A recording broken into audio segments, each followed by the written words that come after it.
Hello दोस्तों, स्वागत है आपका कॉमिक्स टाइम्स में। और आज हम शुरू कर रहे हैं एक और बेहतरीन कॉमिक्स जिसका नाम है खून का तालाब। इसका पहला पेज आप देख सकते हैं दोस्तों। और अभी तक आपने हमारे चैनल को सब्सक्राइब नहीं किया तो प्लीज़ सब्सक्राइब कर दें। चलिए शुरू करते हैं बिना समय गंवाए। भयानक जंगल में स्थित यह खून का तालाब, और इस तालाब में खड़े शैतान तांत्रिक काल केतु की मूर्ति के सम्मोहन का शिकार होकर हर वो व्यक्ति इस तालाब में हमेशा के लिए समा गया जो कभी भूल से भी इधर निकल आया। क्या है इस मूर्ति के तालाब और इस शैतान की मूर्ति का रहस्य? क्या है इस खून के तालाब और इस शैतान की मूर्ति का रहस्य, जिसके लिए प्रतापनगर के राजा प्रताप सिंह को इस खून के तालाब से लोगों को बचाने के लिए यह चेतावनी लगानी पड़ी? सावधान, इस खून के तालाब की तरफ जाना अथवा इसमें खड़ी मूर्ति की तरफ देखना अपनी मौत को दावत देना है, इसीलिए इधर आना सख्त मना है। आदेश महाराज प्रताप सिंह। मृत्यु शैया पे पड़े राजा प्रताप सिंह। राजगुरु आ गए महाराज। कहिए राजन। राजगुरु, मैं चाहता हूँ कि मेरे मरने से पहले राजकुमार रणधीर सिंह का राज तिलक कर दिया जाए। राजगुरु ने भी राजा प्रताप सिंह की अंतिम इच्छा का सम्मान करते हुए अपनी सहमति दे दी। और महाराज रणधीर सिंह की जय। महाराज प्रताप सिंह अमर रहे। वह दिन प्रतापनगर के लिए हर्ष का दिन था। उसी रात अब तुम इस राज्य के महाराज बन गए हो पुत्र, इसीलिए प्रजा का ध्यान और राजगुरु का सम्मान करना। राजगुरु के पिता, जो कि हमारे पूर्व राजगुरु थे, ने भी राज्य की खातिर अपने प्राण की आहुति दे दी थी, और यह भी उतने ही सक्षम है। पूर्व राजगुरु को किस कारण अपने प्राणों की आहुति देनी पड़ी थी पिताजी? यह कहानी लगभग 15 वर्ष पूर्व है, जब तुम केवल 4-5 वर्ष के हो गए।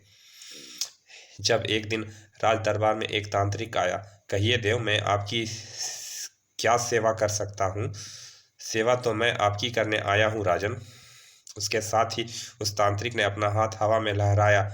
लो राजन, सेब खाओ। सेनापति को दे दो देव। सेनापति ने सेब ले लिया, लेकिन तभी वह एक मुर्गी बनकर उसके हाथ से निकल गया। वह मुर्गी को रोकने के लिए उसके पीछे सैनिक दौड़े तो अचानक वह कबूतर बनकर ऊपर की ओर उड़ने लगा। काफी देर तक वह अपनी तांत्रिक शक्तियों का प्रदर्शन करता रहा। तब आप महान शक्तियों के स्वामी हैं देव, फिर इनका प्रदर्शन क्यों? इसलिए राजन, क्योंकि हम चाहते हैं कि तुम हमें अपना राजगुरु बनाकर गौरवान्वित हो सको। क्षमा करें देव, हमारे राजगुरु सत्यदेव हैं, इसीलिए हम कोई दूसरा राजगुरु नहीं बना सकते। तुम हमारा अपमान कर रहे हो राजन। मैंने आपको यथार्थ से अवगत कराया है देव।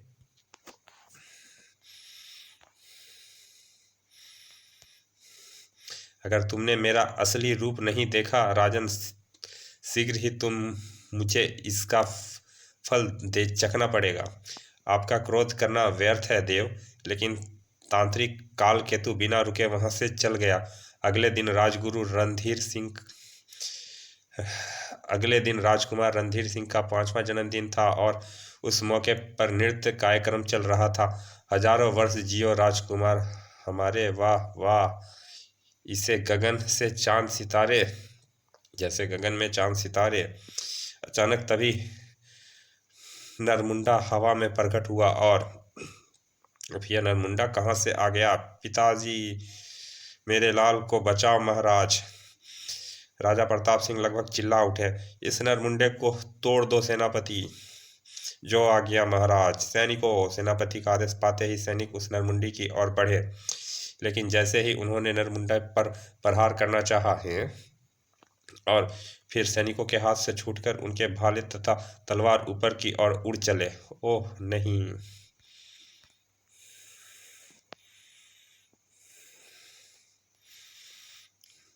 पल भर बाद ही नरमुंडा अपनी जगह पर स्थित हो गया, और उसके साथ ही नहीं, आ खचाक आ खचाक आ खचाक आ। ठीक उसी पल अट्टहासा के साथ एक आवाज गूंज उठी। हाँ, मैं राजकुमार को अपने साथ जंगल वाले सूखे तालाब में ले जा रहा हूँ। तुम्हारे राजगुरु में हिम्मत है तो मुझे से छुड़ा ले जाए। ओह, यह तो तांत्रिक काल केतु की आवाज है। उसी क्षण उस नरमुंडा का प्रकाश वापस लौटने लगा। पिताजी बचाओ। ओह मेरे लाल। को बचाइए महाराज, मैं इस तांत्रिक की शक्ति को आगे विवश हूँ महारानी। नरमुंडा राजमहल के द्वार की ओर बढ़ने लगा। बचाओ मेरे लाल, नहीं, काश इस समय राजगुरु होते। द्वार से निकलते ही राजकुमार और वो नरमुंडा गायब हो गया। ओह महारानी, महारानी को उनके शयन कक्ष में पहुंचा दिया गया। महारानी के लिए राजवैद्य को बुलाओ सेनापति, और हमारे इसी समय राजगुरु के पास चलने का प्रबंध करो। जो आ गया महाराज। थोड़ी देर बाद ही रथ में सवार होकर राजा प्रताप सिंह राजगुरु से मिलने चल दिए। संकट की इस घड़ी में राजगुरु ही उबार सकते हैं। राजगुरु के आश्रम में पहुंचकर, प्रणाम राजगुरु। और राजन, बड़े घबराए हुए से लगते हो, सब कुशल तो है ना? कुशल तो नहीं है राजगुरु। प्रताप सिंह ने राजगुरु को सारी बात सुना दी। सुनकर, चलो राजन, देखे उस अहंकारी तांत्रिक की शक्तियां में कितनी बल है।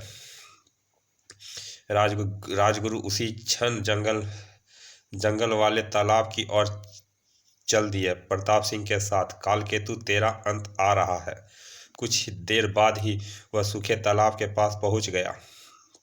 तो यह है कालकेतु, इसकी तो सूरत से ही दुष्टता तथा मक्कारी टपकती है राजन। वही तो इसने कर के दिखाया है गुरुदेव। वहीं रुक जाओ सत्यदेव, वरना मेरा कपाल तेरी खोपड़ी के टुकड़े टुकड़े कर देगा। मैं भी तो यही देखने आया हूँ कालकेतु, धर्म और अधर्म की लड़ाई में किसकी जीत होती है।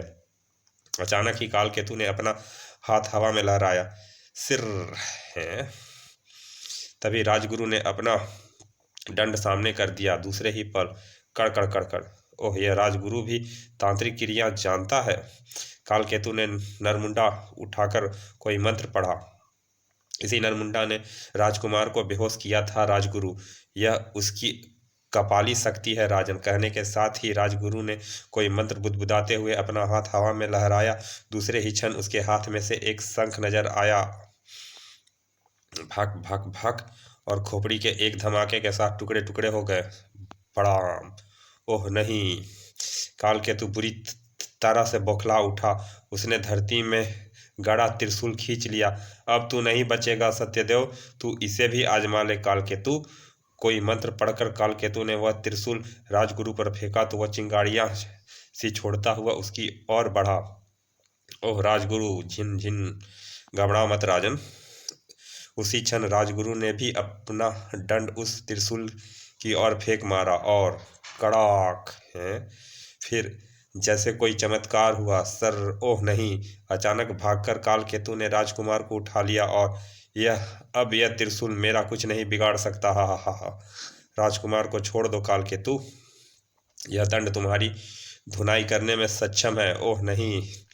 अगले क्षण दंड कालकेतु की धुनाई करने लगा। तड़ाक तड़ाक, आ उफ। शीघ्र ही। ओह, इसे रोको राजगुरु, मैं राजकुमार को तुम्हें सौंप दूंगा। तो अकल आ गई तुम्हें।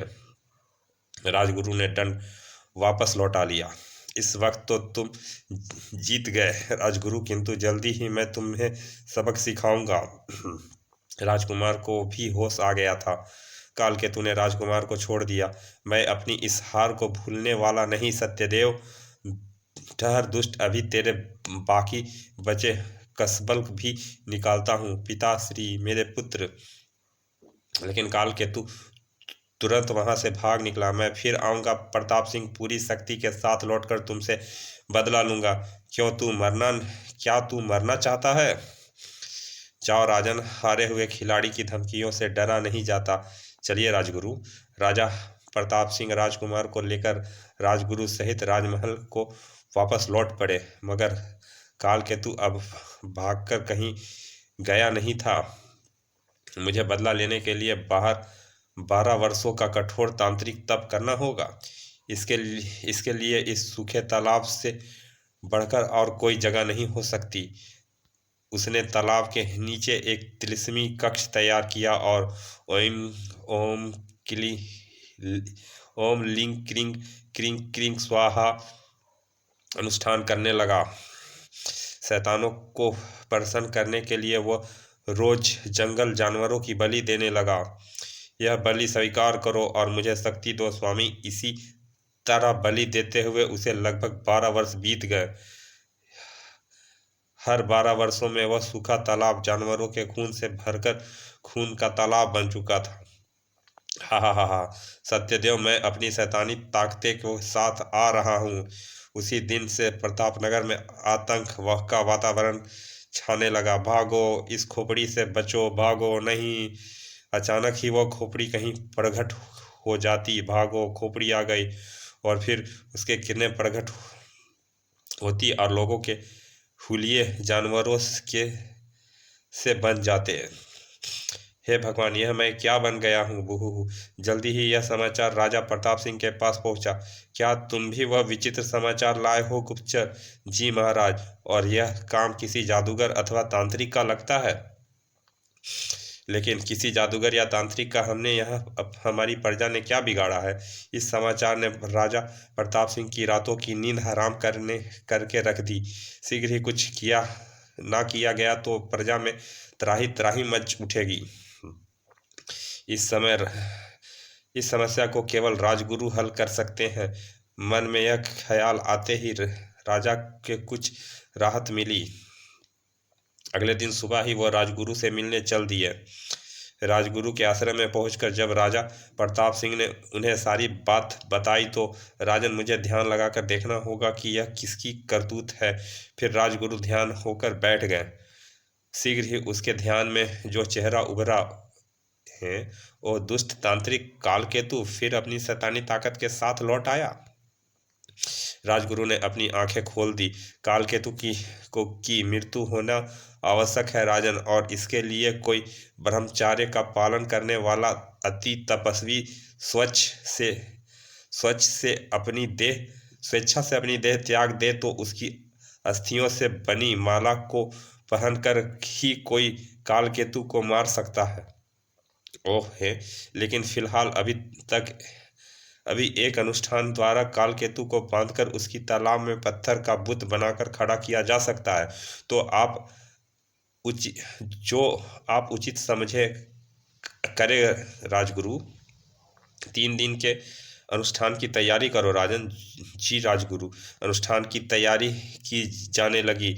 उसी रात ओह सत्यदेव फिर मेरे रास्ते में आने की कोशिश कर रहा है, उसको हटाना होगा। लेकिन उधर खर खर सत्यदेव सो रहा है। इसे खत्म करने का यही मौका है। और उसने सोते हुए राजगुरु पर त्रिशूल खींच मारी।